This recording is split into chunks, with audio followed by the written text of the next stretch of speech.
G'day folks, it's Laura here, and today I'm going to do a flip cup pour, and I'm going to be using a combination of pinks and greeny aqua kind of colors, and these will actually be complementary colors, and so I'm going to need to separate them, and that's why I have the bisque here as well as the pearl white and titanium white.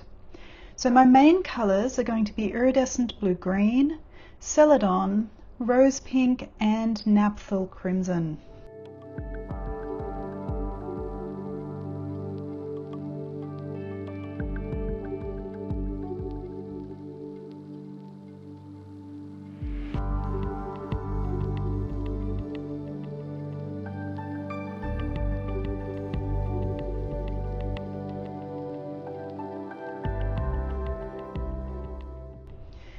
So I'm going to be using my standard pouring medium for this. I'll link to a video on how to make this if you're interested.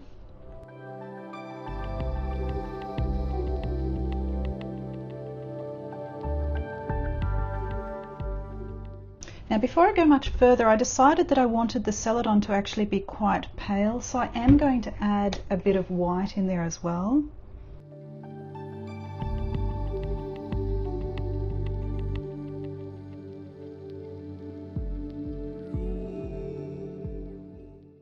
Now because this Pebeo paint is so thick, I've just added a small amount of pouring medium to start with. I'll mix it well, then add more pouring medium, then add some water to ensure that the viscosity of this mix will be the same as the others.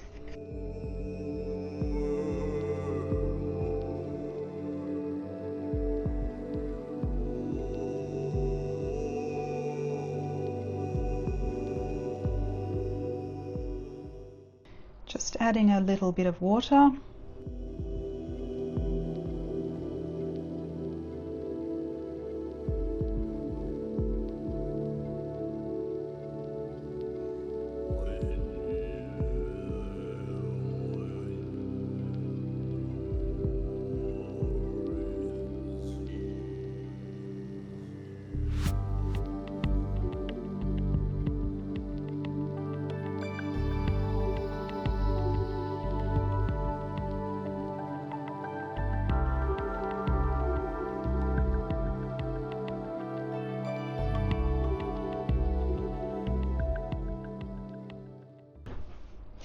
So it's time to layer my cup now, and I'm just going to use my standard cell activator. I'll link to a video on how to make this if you're interested.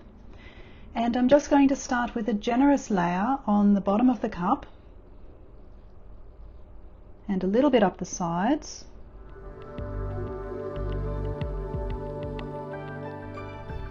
So with this color combination, I've actually got complementary colors here. So the greeny blues and the pinky reds are on the opposite side of the color wheel, which essentially means that if they come together and mix, then they're going to create a muddy brown color.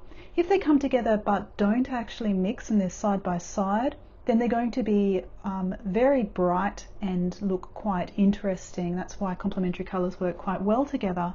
But the risk of mud is a problem, and so that's why I've got these other two colors here. I'm going to try and completely isolate the reds from the greeny blue colors.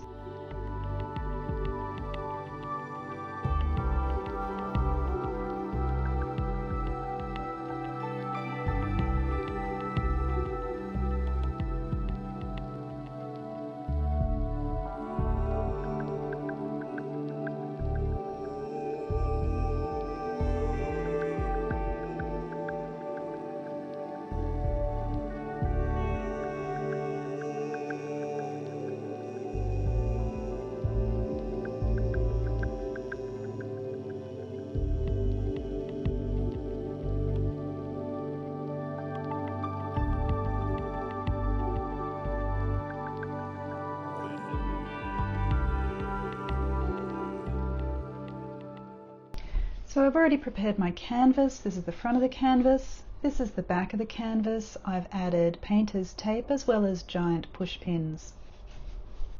So it's time to flip the cup now.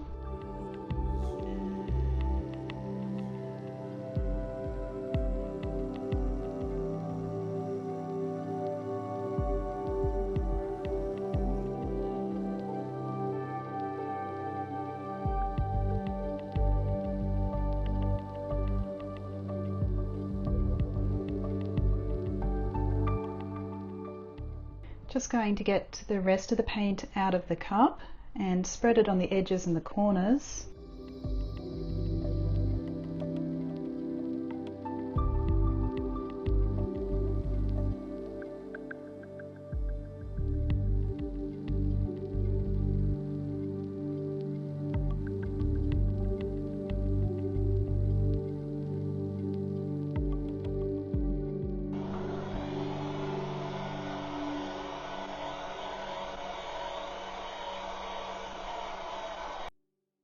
Okay, so I'm losing some over that edge, so the first thing to do is to pull the paint down in this direction.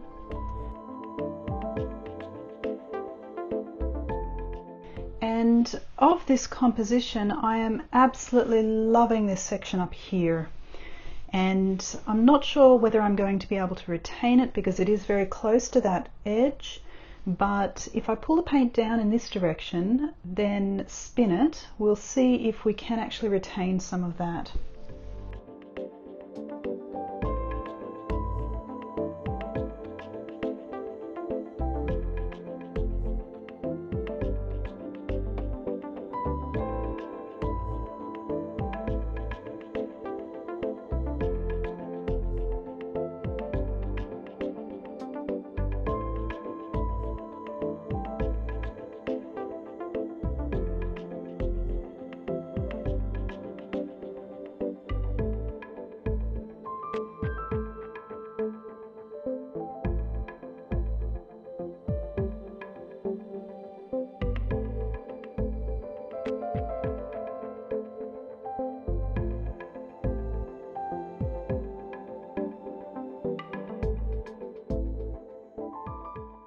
Okay, I have a sneaky suspicion I'm going to lose this when I have to put it close to the edge.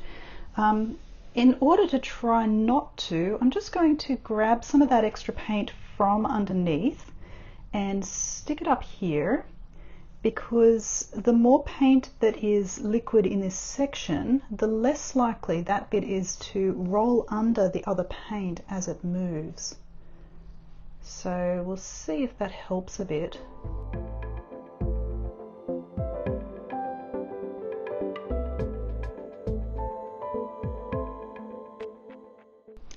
So I'm just going to try for a very gentle spin.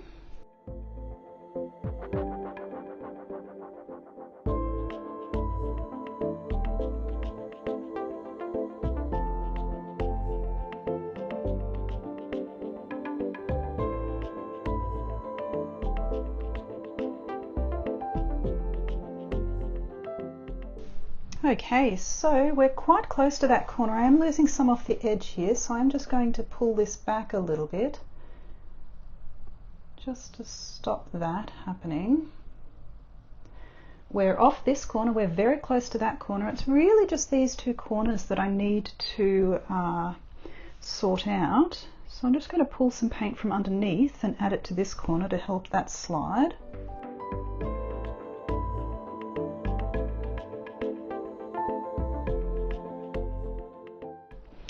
And I might spin that again.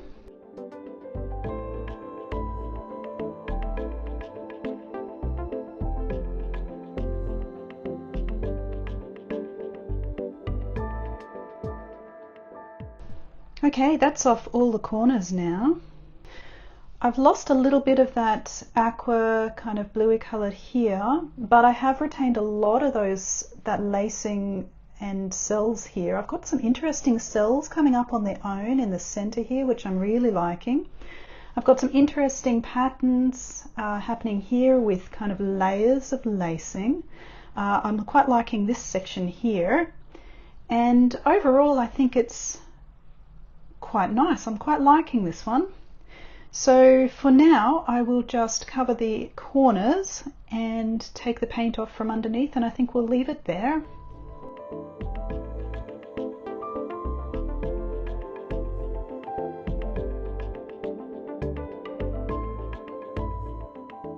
Beautiful. Very happy with that one.